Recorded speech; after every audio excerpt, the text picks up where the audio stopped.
welcome everybody to the Braving the Workplace live stream here on YouTube and LinkedIn. I am delighted to spend the next 30 minutes with my dear friend, Dr. Beth Kaplan. She's got a new book that's come out called Braving the Workplace, Belonging at the Breaking Point. Mel Robbins has endorsed her book, which was amazing. It's in the Next Big Idea book club. Congratulations. She's passionate about creating these great workplaces where people feel seen, they feel heard, there's belonging, how you can use innovative ways to reduce turnover and so on. She really is amazing. I really want to dive into what it really means to be brave in the workplace and how we can create these safe spaces and everything.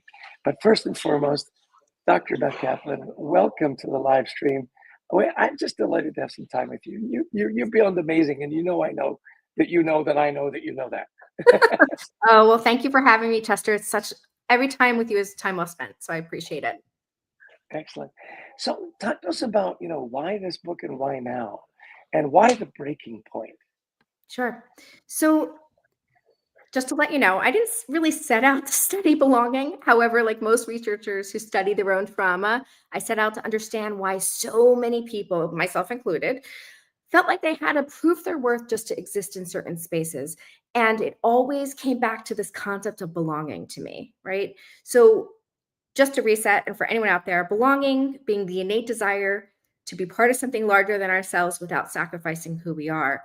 And for me, that's a lifelong journey. For actually anyone listening, that's been a lifelong journey. And so my goal is to give people the tools and the language to really explore their sense of belonging so they learn more about themselves, how they show up, and how to thrive. So the book is really about, I know this is so exciting just to actually be holding something in my hands for everyone, is about being yourself in a world that tells you to be something else every day. That's really what Braving the Workplace is all about. So yeah, that's the book. Now it launched just yesterday. So Yes. How does it feel to finally have that book, on Amazon? People are ready to buy it. That Amazing. Must be fun. Yeah. It feels absolutely amazing. There's nothing like it. It feels, people always say it's akin to giving birth. And after having 2 children, I can tell you, no, it's definitely not like giving birth. But at the same time, I felt like I was probably pregnant for about 80 months in between. As you're a best-selling author, many beautiful books. And I think what's been overwhelmingly positive is the reaction. And it's not all the feel-good stories that maybe some people get with their books. A lot of the times it's horrific stories.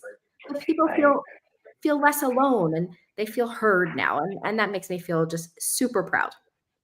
Yeah, that's wonderful. We'd like to welcome everybody that's tuning in. We've got some folks from Nevada. We've got people coming in from all over. And by the way, as you hear the discussion, you're listening to Dr. Beth Kaplan and I talk. If you've had stories or you have questions about your belonging in the workplace, please put it in the chat. We'd love to be of help there. You're right, Beth. My co-author, Adrian Gostick, and I, we've written several books, and it's a real process of getting it out there, and you see it on the lists, like you say, you're the Next Big Idea book club, and right. Everything is exciting.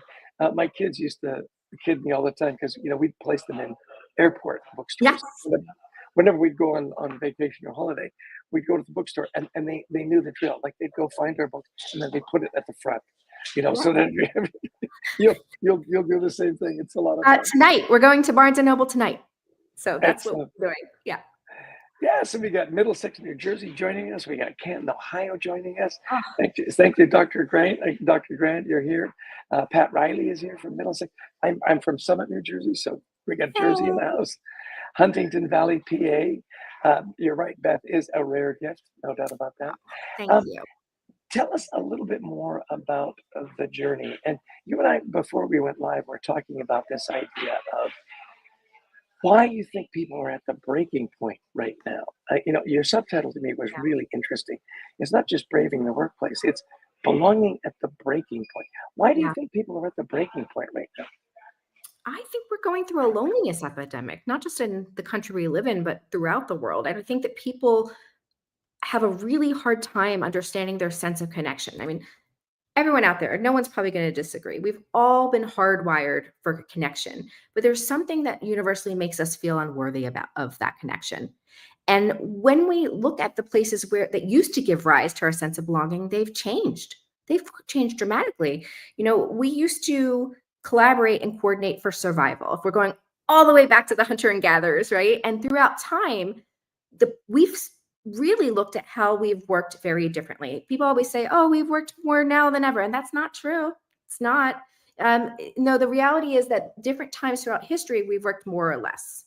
It all kind of came to a grinding halt at some point in our country, in this country specifically, around the Great Depression, right, where we had to standardize on the workday. But what has really, on top of it, fundamentally changed are the places that gave rise to belonging, which were families, religious institutions, and communities.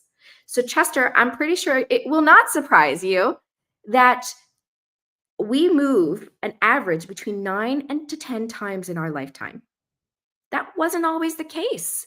I mean, my grandparents lived in the same place for 40 years. That doesn't happen as much anymore. So these communities and our gatherings have changed. And it's become incumbent upon us to really find those places for ourselves. And guess what? Workplace happens to be an easy, low-hanging fruit for some. Yeah, I've had a lot of conversations about this lately, and so your book, I think, is ridiculously timely. So good for you for getting it out when you did. This idea, though, that we're putting so much on the workplace. This isn't just where I earn a living. This isn't just where I grow and develop.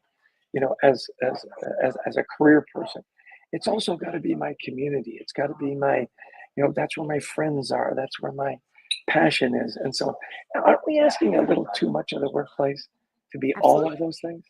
Yeah. Absolutely. And let's not forget that the workplace has accountability as well. There's so many places out there saying we are the destination for belonging. And if you're out there and you're doing that, then you have an accountability, you have a responsibility to make it a healthy workplace, right? That's a question I get asked all the time. I'm sure you do as well. Who's responsible for our well-being in the workplace? And I'm Yeah, going to tell you, exactly. It's unpopular. us more than anybody. Yeah, That's mhm, that's yeah. exactly right. So much has been talked about psychological safety. You Mhm. talked about being more brave in the Yes. workplace. How does psychological safety and belonging, how does that tie into I need to be more brave, and just an add on, how it impacts your mental health, your sense of well-being? So I always like to say to people, if you think it and you start to feel it at the same time, it might be a little late in the game because everything that we do with our mental well-being impacts our physical well-being, right? So it goes beyond the sleepless nights, unfortunately, and it starts to build on those aches and those pains. So everything we experience mentally also starts to happen physically to us. We have a beautiful body of neural alarm path and systems and warnings, and I always think about it like a big fire truck, and I'm sure you, like me, have ignored those signals many times, right? But your body isn't lying to you. You will lie to yourself. There's a lot of stories you tell yourself, etc. The real end game is psychological safety, where you're able to think and speak freely in the environments around you. So just because you have a sense of psychological safety does not mean necessarily you'll have a strong sense of belonging. However, it's table stakes. That's the truth. And the workplace has really emphasized it, but not necessarily made good on some of the promises around it. Really, if we look at belonging, it's not really workplace wide. It might be more organizational wide specific or team specific because a company can say as much as they want. It becomes lip service if it's not actualized at the frontline level, right? I think we'd all agree on that, right? Yeah, and so much is put on the line supervisor, your manager, your immediate boss. Here's the thing, though, Beth, and you and I, we talk about this all the time. It's all great. I've got Yeah. this great job. I've got a great boss. I've got a great community, right? I've been there for maybe 10 years, right? Mhm. And then there's a merger and acquisition, and it's all ripped away. How, Mhm. in your book, and as you coach and counsel people, what do you do when all of a sudden that you've invested so much time and effort in seems to have betrayed you? How does being more brave help you deal with that? Being brave again is being yourself. And I know that sounds so simplistic, but those of you out there know that's not that easy to do. There's a lot of reasons why people will tell you to be yourself, but should you really always bring your authentic self to work? Yes. But should you do it with self awareness? Also, yes. So it's really interesting. For those of you that commented about the leaders, you are spot on. Our managers are the number one sense of or influence on our sense of belonging in the workplace. And spoiler alert, most of them are nice psychologists. Now, a lot of them don't know how to lead. That's the truth. I mean, I'm going to tell you, I was promoted in role to leadership because I was good at my job. I'm guaranteeing you are probably the same. But I didn't have a wonderful Chester out there to teach me leadership. And many of us did not, but we're expecting this of our leaders. We look to them for times of change. We look to them, but at the same time, if we're telling them that we don't belong, we most likely are giving them our exit interview, right? Isn't that an interesting way to put it? It The is. exit. And yeah, Yeah, you talk a lot about vulnerability, yes. and it does take a lot of courage to be vulnerable. To share those parts of your life that aren't, the Instagram version of of life. Right. Um, how do you encourage people and leaders to get to that point? It is hard. It's hard to say, hey, I've had a lot of failures in my career. Let me Mhm. share them with you. Or I'm not perfect. Or, I need help too. How do you coach them up on that? One of the things that I do is I coach leaders to look at vulnerability as less of a weakness and more of a superpower. The ability to share our lived experiences are what provide that forum and that openness for connection. And I will tell you, when you read the book, because you've read it, it's all vulnerable, all fair game. And I'm happy to share a story or two with you here as well, because I think it helps us grow. And I've never yet told a story where unfortunately someone hasn't been able to relate. And that's also one of the biggest accomplishments I think I have, is just being able to give people the foundation to enter their stories.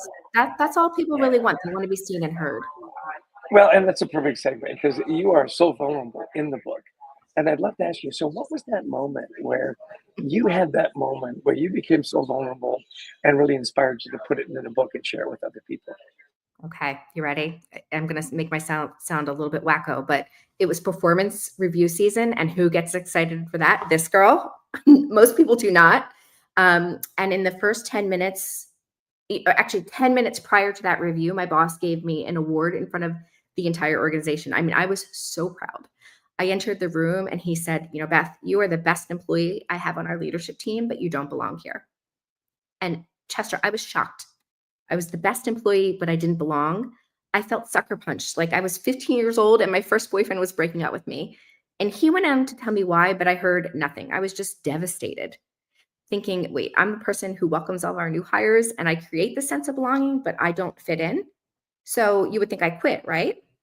No. For the next 12 months, I doubled down. I spent every moment trying to win him over. I worked till 3 a.m. I traveled more. I took on more assignments. And after about a year of this, I decided to be open and honest with him at the next performance review. And I told him I was spent, exhausted. I was broken. I was not just figuratively killing myself. I was literally thinking of killing myself, to which he responded with crickets and then said, so sorry, I've got another meeting to get to. That was probably the breaking point for me. So after that moment, I will tell you, I did learn a very valuable lesson that you cannot belong to something greater until you belong to yourself. And that's, by the way, I did quit right after that.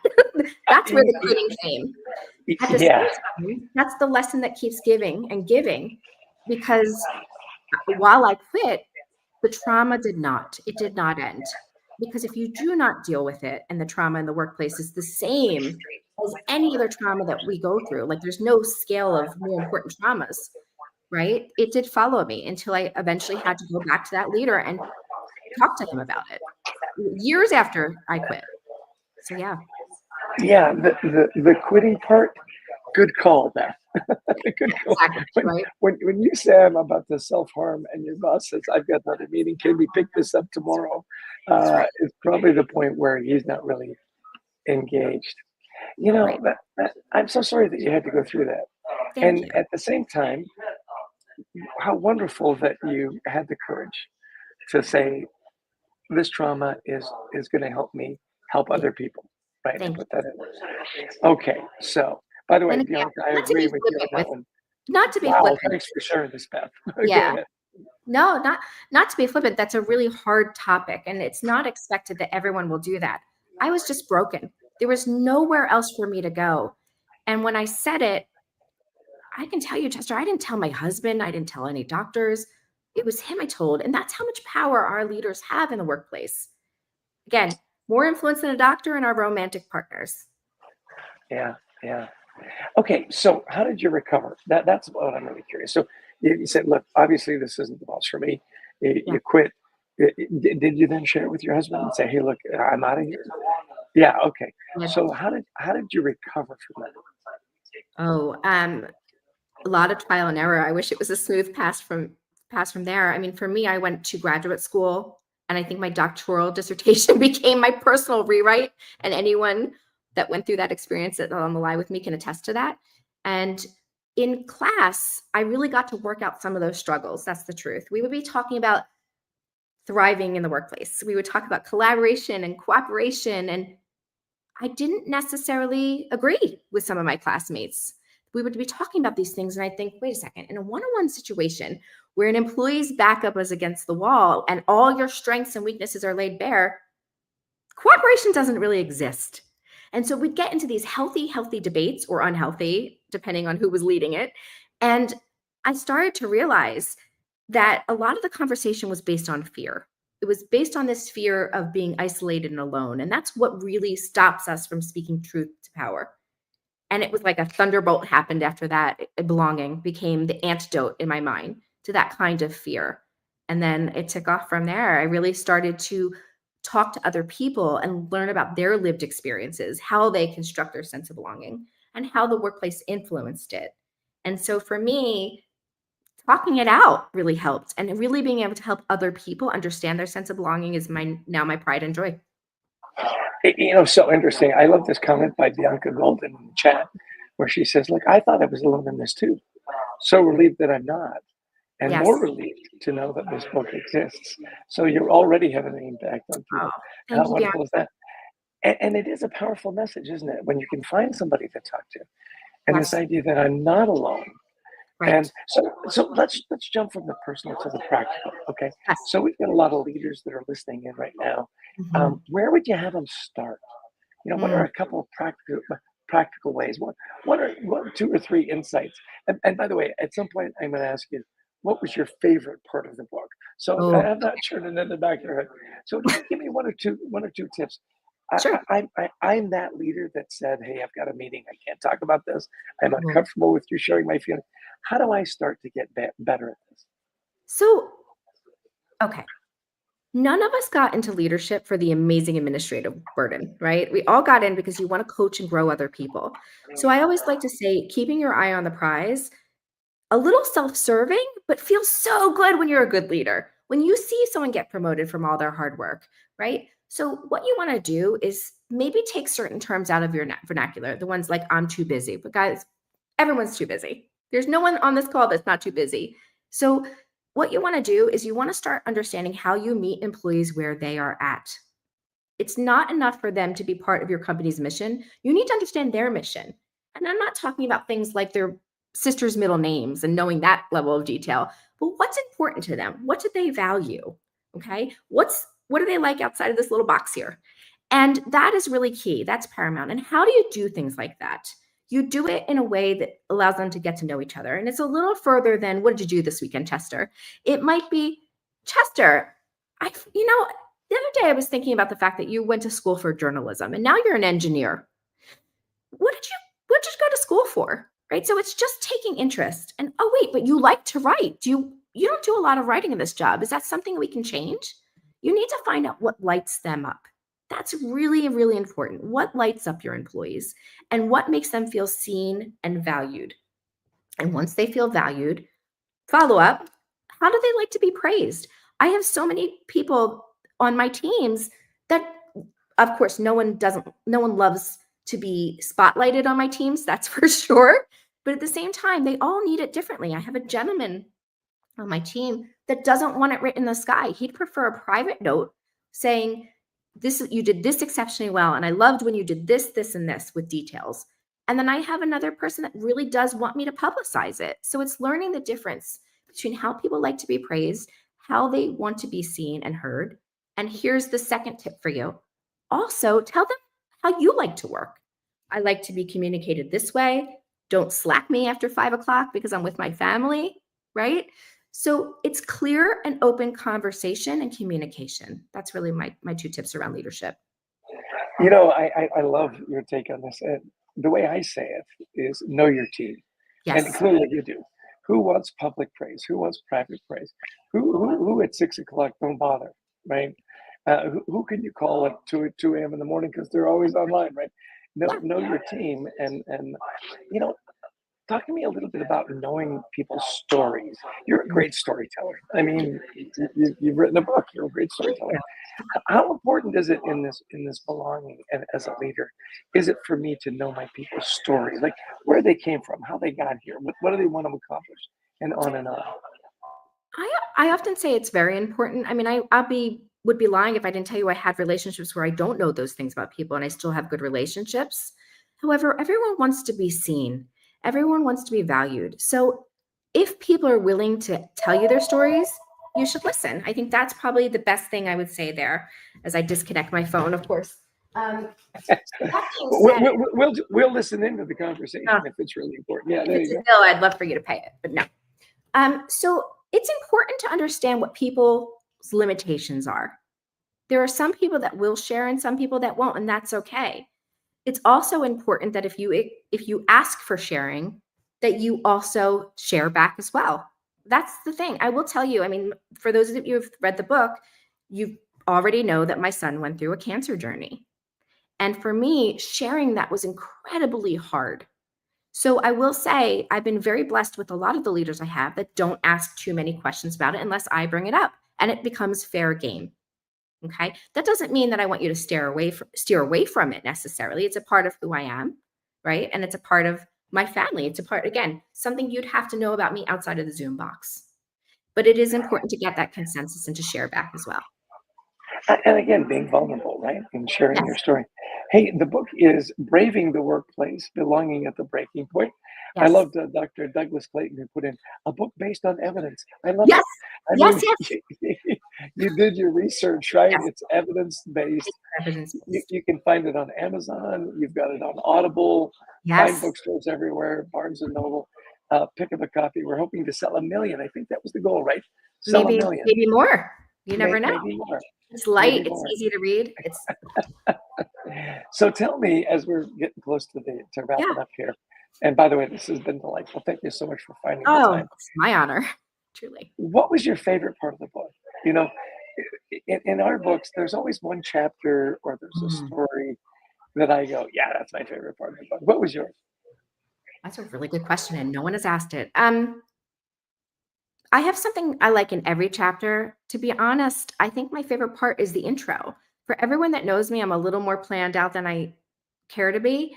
When I was positioning this book, and you know you've done this many times, when you stand for everything, you stand for nothing. So people kept telling me that I needed to shrink my audience down. It needed to be for single women in the workplace that had 3 directs or less. Like it was something outrageous. And I kept fighting to say, no, this book is for anyone that feels unheard, unseen, or undervalued. Anyone that's just not happy with where they're at and needs to show up better. So at the end of the writing process, of course, they're like, Beth, you need an intro. You need to introduce this. And I was exhausted, Chester. I was like, I have no more words left to give. So I kind of cranked out the intro thinking they were going to be like, nope, do it again. And it seemed to just feel like the rallying cry for the book. And now people pick it up. And the most common comment I get is that people get very emotional reading it because they feel like I'm speaking to them.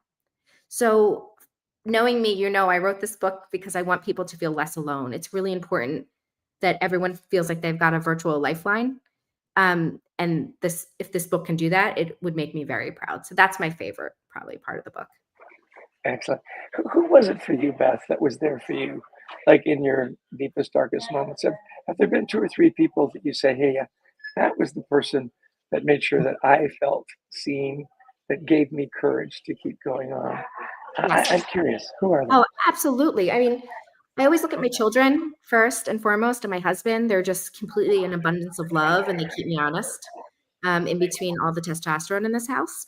So for me, for them, but I will go back to also the fact that, I preach a lot about the fact that we carry up to 5 managers with us at all times.